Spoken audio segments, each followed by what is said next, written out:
Muito bom dia, vamos dando sequência então com a parte 2, com o restante aí da resolução dos exercícios com o tema evolução dos seres vivos. Então, na página 397, exercício de número 5. O princípio da seleção natural é provavelmente um dos mais importantes no processo evolutivo. Foi proposto por Charles Darwin e utilizado posteriormente por outros evolucionistas para tentar explicar a adaptação, a especialização dos seres vivos e a origem de toda a diversidade. Sob o princípio mencionado, afirma-se que é a seleção natural. Letra A. Atua nos indivíduos de forma que aqueles com características favoráveis têm mais chances de sobreviver e de se reproduzir. Ou seja, a seleção natural nada mais é do que uma pressão exercida pelo meio ambiente aos seres vivos e, claro, aqueles que apresentam então características adaptativas têm maiores chances de sobrevivências e, ao se reproduzir, vão deixar os descendentes. Número 5, letra A. Número 6. As mutações, as alterações cromossômicas e a recombinação genética geram a variabilidade genética ou gênica. A seleção natural atua na variabilidade genética das populações, ou seja, indivíduos são criados aí alterando o seu material genético, podendo surgir características adaptativas ou não. Sobre o assunto, assinale o que for correto. Letra A. Não, vamos fazer a somatória, né? Número 1. As mutações ocorrem de forma dirigida para formar fenótipos mais aptos nas populações naturais. O erro está na forma dirigida, que não tem controle. Essas mutações, alteração no material genético, acontecem ao acaso. Número 2. Mutações desvantajosas não sofrem o efeito da seleção natural. Pelo contrário, elas sofrem sim, ou seja, os seres menos aptos, ou seja, que não apresentam características adaptativas, vão ter menos chances de sobreviver. Número 4, a seleção natural é independente do ambiente, sempre atua com a mesma intensificação e direção. Portanto, a seleção natural é dependente sim do ambiente, ele é que vai então influenciar neste novo surgimento aí dessa característica. Número 8, quanto mais fraca for a seleção natural sobre uma determinada característica, maior será a variabilidade genética, ou seja, surgirão outros indivíduos aí com características diferentes. Número 16, a seleção natural ao longo das gerações tende a aumentar em frequência os indivíduos portadores dos fenótipos mais aptos, então, de uma população. Então, eles vão apresentando características, vão se reproduzindo e passando essas características para os descendentes. Portanto, 16 e 8, nós temos uma soma de 24. Exercício de número 7. O uso indiscriminado, excesso e abusivo de agrotóxicos, como os herbicidas, podem acarretar a necessidade da utilização de concentrações cada vez mais frequentes e maiores de substâncias presentes nesses produtos, para obter os efeitos esperados. Depois de um longo período de tempo, esse agrotóxico não surtirá mais os efeitos desejados. Não vou matar as ervas daninhas, ou seja, exterminar as ervas daninhas que competem pelos nutrientes do solo em plantações de soja.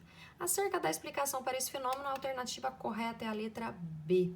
As ervas daninhas resistentes foram selecionadas com o uso aí do agrotóxico, ou seja, haviam então as ervas daninhas sensíveis, essas aqui de preto, e as branquinhas aqui são as resistentes ao agrotóxico. Então, elas sobreviveram aqui após a aplicação e elas vão deixar aqui essas branquinhas que são as resistentes, elas vão se reproduzir, então deixar os seus descendentes. E a tendência, que são essas ervas daninhas aqui sensíveis, essas de preto aqui, com a aplicação, a quantidade já está diminuindo. Portanto, havia algumas plantas daninhas aqui resistentes, e elas ao agrotóxico, e elas vão sobreviver e se reproduzir, deixando os descendentes. Portanto, letra B. Número 8, considerando uma cultura humana e a capacidade de transmissão de conhecimento, como poderíamos explicar a sobrevivência de seres humanos em um local como no Polo Norte? Justificando. Nós temos, então, duas justificativas para que os seres humanos consigam sobreviver num local com temperaturas tão baixas aqui como no Polo Norte, né? Primeiro, é devido, então, ao desenvolvimento das tecnologias, com as roupas, com a parte de aquecimento em geral, numa região tão fria, para permitir, então, que sobreviva. E também nós temos aí as experiências repassadas por nossos antepassados, por meio aí das gerações. São então as características que nós vamos aprendendo, os conceitos que nós vamos levando, a cultura que nós trazemos então dos nossos antepassados por meio das gerações. Claro, entre acertos e erros. Então nós vamos então usando o que os nossos antepassados então de forma assertiva, né, o que eles deram certo para eles, nós vamos então aproveitando esses acertos e reproduzindo aí para que dê certo também. Então, muito carregado, então, por essa cultura adquirida com os nossos antepassados. Número 9. Nessa figura em forma de árvore, apresentada no livro A Origem das Espécies, Charles Darwin, em 1859, qual a ideia que o autor queria apresentar?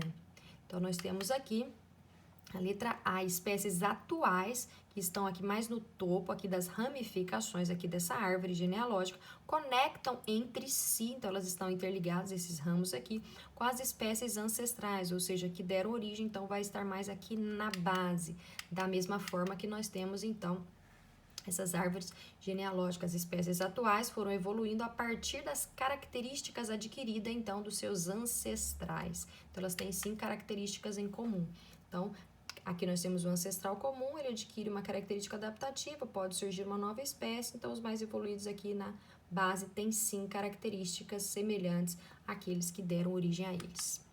Número 10. Qual a importância de manipular o fogo para a evolução do ser humano? Primeiro, permitiu proteção aí contra os predadores, melhor conhecimento aí na parte noturna, aquecimento na época do frio e também melhoria aí na absorção aí dos nutrientes através da alimentação. Então, diversos benefícios aí com a manipulação do fogo. E número 11, a nomenclatura científica mais consensual para o cão doméstico é Canis lupus familiaris, nome científico aí do nosso cão, que o classifica de modo taxonômico como uma das subespécies do lobo, Canis lupus. O nascimento de animais férteis gerados a partir do cruzamento entre esses grupos é um dos argumentos que fundamentam a inclusão de cães e lobos dentro da mesma espécie. Na verdade, dentro do mesmo gênero, que é o Canis. A enorme diversidade atual de raças de cães domésticos é explicada por meio de um processo evolutivo que atuou como agente transformador das características ancestrais de lobos em domesticação, no qual foi ou foram preponderantes.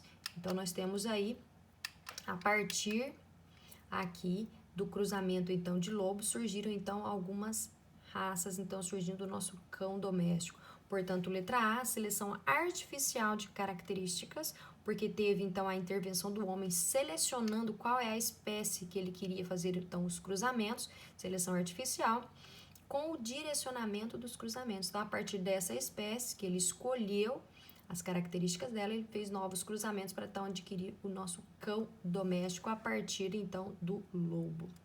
Portanto, letra A. E é isso aí, pessoal, eu vou ficando por aqui. Tenham todos uma excelente semana e uma grande aí aproveitamento aí nas férias. Um grande abraço e boas férias.